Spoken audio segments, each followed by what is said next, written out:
big thing about Sajmark or heartfulness meditation is that you're focusing on the divine light in your heart. And it's not actually like a candle light, but it's almost like a feeling of divine light. And so I try to sit for an hour in the morning. A lot of times it's like 30 to 40 minutes. And doing that, and that kind of like sets me off in the day. It gets me connected.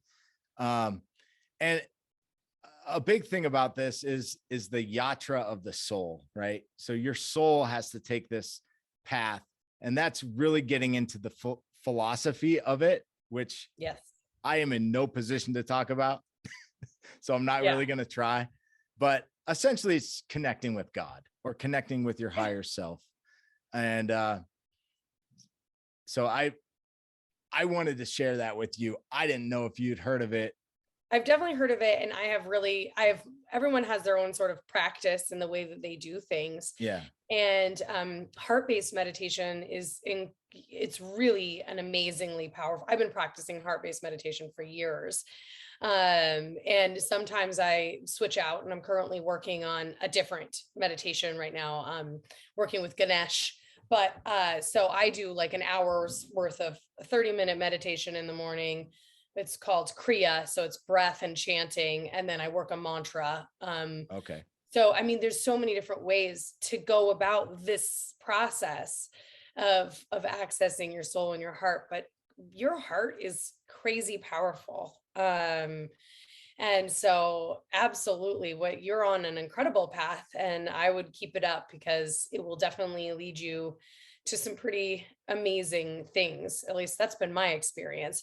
And the neuroscience really backs it up too, Drew. Yeah. Like, it's really wild. I don't know if you've ever heard of heart math. I haven't. What's that about? Heart math is it's actually a device that, and they have meditations too, but it clips to your ear, and it can record the communication between your brain and your heart, and to make sure the energies are actually synchronizing. Well. And it's really cool because you can tell. I have a little app on my phone, and I can tell when I start thinking about something other than my heart in that light space. It'll go bink. It'll give me the wrong kind of bink. And I'm like, oh yeah, I'm totally worried about the grocery list right now. Like, I need to bring it back. Yeah. But there's just some really cool stuff out there that's proving. And this is what's so cool about Ayurveda and yoga, and then modern neuroscience, showing that these dudes knew what they were talking about. Right. And they had none of this tech. None of this. Yeah. This divine inspiration. I'm so tired of people being like, oh, you're woo-woo-y therapy. And I'm like, when neuroscience says that this works, I don't see what's woo-woo-y about it. Sounds pretty scientific.